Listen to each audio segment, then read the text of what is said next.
Assalamualaikum warahmatullahi wabarakatuh. Perkenalkan, nama saya Feby Fauzia Putri, NPM 21051702222P dari kelas 6A Akuntansi Pagi. Baiklah, di sini saya akan membahas materi dari akuntansi keperilakuan terkait dengan aspek keperilakuan pada persyaratan pelaporan. Apa itu persyaratan laporan? Jadi, persyaratan pelaporan ini merupakan suatu alat informasi yang mengharuskan pelapor untuk menyusun dan menyajikan laporan berupa informasi hasil kinerja yang sebenarnya terjadi dalam suatu perusahaan atau organisasi.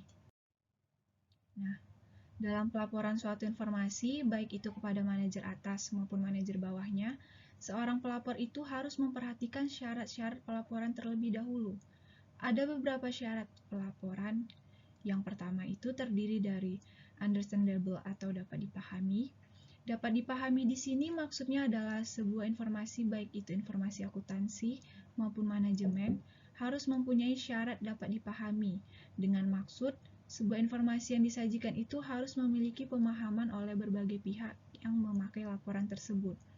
Lalu, asumsi yang digunakan yakni pemakai memiliki pengetahuan yang memadai tentang aktivitas ekonomi, bisnis, akuntansi, serta kemauan untuk mempelajari informasi dengan ketekunan yang wajar. Yang kedua adalah relevance. Relevance di sini maksudnya informasi akuntansi itu harus sesuai dengan kondisi sebenarnya perusahaan yang terjadi. Misal, ketika terjadi penilaian oleh akuntan publik, apakah perusahaan masih bisa eksis atau malah sebaliknya tidak eksis? Maka, perusahaan harus memberikan data yang sebenarnya saat itu terjadi. Kemudian yang ketiga ada reliability atau keandalan, yakni sebuah informasi yang disajikan itu harus bebas dari pengertian yang menyesatkan atau ambigu atau kesalahan yang material, serta dapat diandalkan sebagai perjanjian yang jujur dari keharusannya disajikan atau reliable. Kemudian yang keempat adalah dapat dibandingkan atau comparability. Karena informasi yang disajikan ini harus dapat diperbandingkan oleh pemakai dari waktu ke waktu lalu. Apakah tujuannya? Tujuan itu agar dapat diketahui kecenderungan atau tren posisi dan kinerja keuangan perusahaan. Maka, pemakai pun harus dapat membandingkan laporan keuangan antar perusahaan. Selanjutnya, terkait dengan persyaratan pelaporan yang mempengaruhi perilaku, persyaratan pelaporan ini dapat mempengaruhi perilaku dari seorang pelapor dalam beberapa cara. Adapun ukuran yang digunakan dalam organisasi seperti audit dan pengamatan langsung juga memiliki banyak dampak dan pengaruh yang sama terhadap persyaratan pelaporan. Nah, yang pertama itu terkait antisipasi pengguna informasi.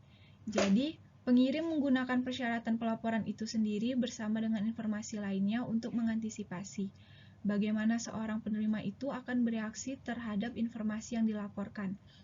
Nah, persyaratan laporan ini kemungkinan besar akan mempengaruhi perilaku dari pengirim. Ketika informasi yang dilaporkan berupa deskripsi mengenai perilaku pengirim atau sesuatu di mana pengirim tersebut bertanggung jawab. Bagaimana informasi yang dilaporkan ini berkaitan dengan perilaku pengirim adalah hal yang sangat penting, karena informasi yang dilaporkan semakin mencerminkan sesuatu yang dapat dikendalikan oleh si pengirim tersebut. Maka, semakin besar pula kemungkinan bahwa perilaku pengirim ini akan dimodifikasi. Kemudian yang kedua adalah prediksi pengirim mengenai penggunaan pemakai. Maksudnya di sini, kadangkala itu seorang pengirim atau penerima menyatakan secara jelas bagaimana mereka itu menginginkan pengirim tersebut bertindak ataupun berperilaku. Akan tetapi, seringkali mereka itu tidak menginginkan atau mungkin menginginkan banyak hal lain yang sulit untuk dicapai secara simultan.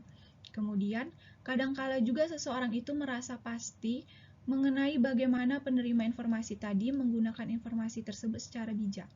Sementara pada waktu-waktu lain mereka tidak yakin bahwa informasi tersebut ini akan digunakan secara bijak. Kemudian yang ketiga adalah insentif atau sanksi. Jadi, kekuatan dan sifat dari kekuasaan terhadap pengirim adalah penentu yang sangat penting mengenai seberapa besar kemungkinan bahwa pengirim informasi akan mengubah perilakunya. Semakin besar potensi yang ada bagi penerima, untuk memberikan penghargaan atau sanksi kepada pengirim. Maka semakin hati-hati pengirim tersebut akan bertindak dalam memastikan bahwa informasi yang dilaporkan adalah informasi yang benar dan dapat diterima oleh penerima. Kemudian yang keempat adalah penentuan waktu. Waktu ini sendiri merupakan hal yang sangat penting dalam menentukan apakah persyaratan pelaporan ini akan menyebabkan perubahan dalam perilaku pengirim atau tidak. Nah, supaya persyaratan pelaporan ini dapat menyebabkan perubahan perilaku dari si pengirim, maka ia harus mengetahui persyaratan pelaporan tersebut sebelum bertindak. Jika persyaratan tersebut terjadi setelah pengirim bertindak, maka tidak ada peluang untuk mengubah perilaku yang lalu. Akan tetapi, kebanyakan persyaratan pelaporan ini bersifat repetitif dalam konteks manajemen. Sehingga, jika persyaratan pelaporan yang pertama tadi dikenakan setelah perilaku yang dilaporkan terjadi, maka pelapor akan mengetahui di depan bahwa laporan berikutnya harus dibuat. Dan yang terakhir ada strategis respon iteratif. Ada beberapa kemungkinan pelapor mengubah perilakunya dalam menanggapi persyaratan pelaporan tersebut.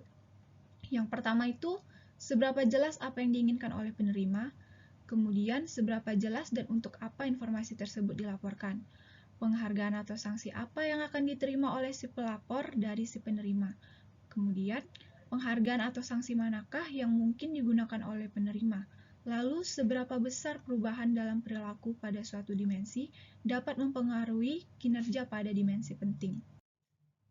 Ada beberapa dampak dari persyaratan pelaporan. Yang pertama, di bidang akuntansi keuangan.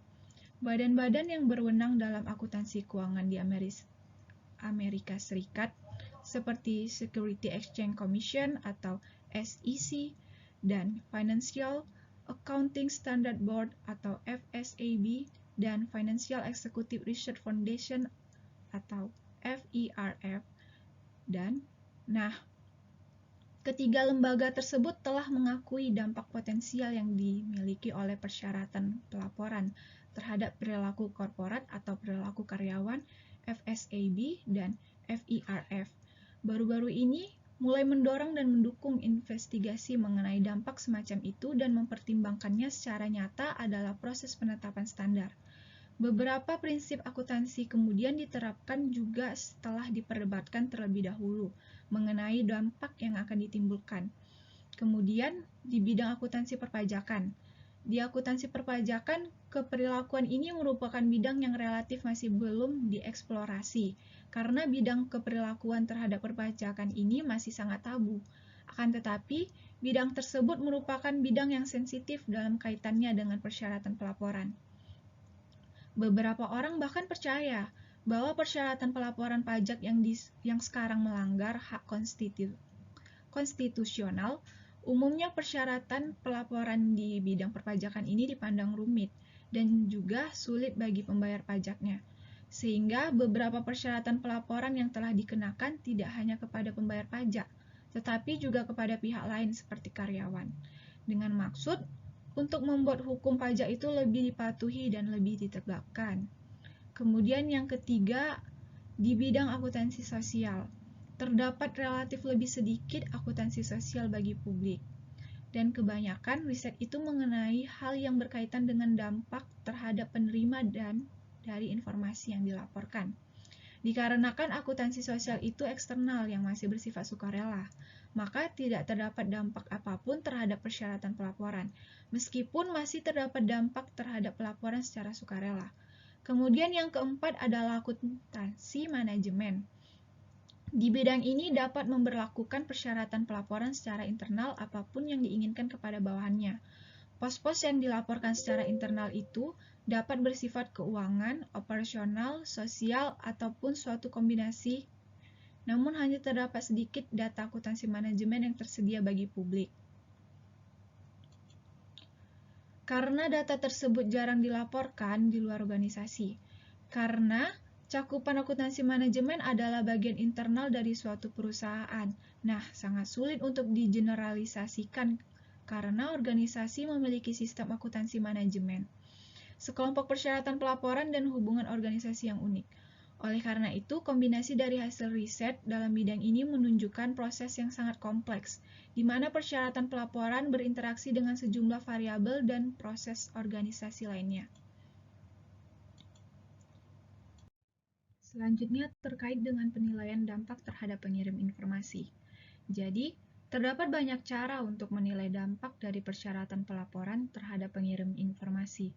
Yang pertama adalah pengambilan keputusan secara deduktif, yang melibatkan pemikiran secara hati-hati mengenai bagaimana persyaratan pelaporan ini akan berinteraksi dengan kekuatan motivasi lainnya guna membentuk perilaku manajer. Teknik ini sebaiknya selalu digunakan sebelum memperlakukan suatu persyaratan pelaporan.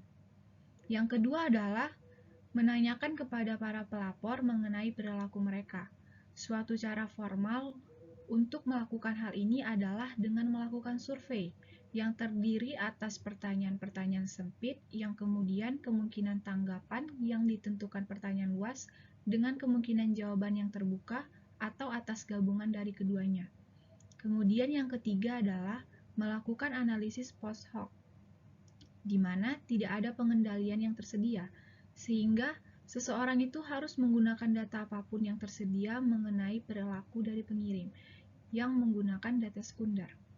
Nah, masalah dalam kondisi alamiah ini adalah bahwa banyak hal-hal lain yang kemungkinan akan berubah pada saat yang bersamaan dengan persyaratan pelaporan. Hal ini tentunya menyulitkan untuk penentuan apakah penyebab dari perilaku yang diamati adalah karena persyaratan pelaporan atau karena ada satu atau lebih faktor lainnya.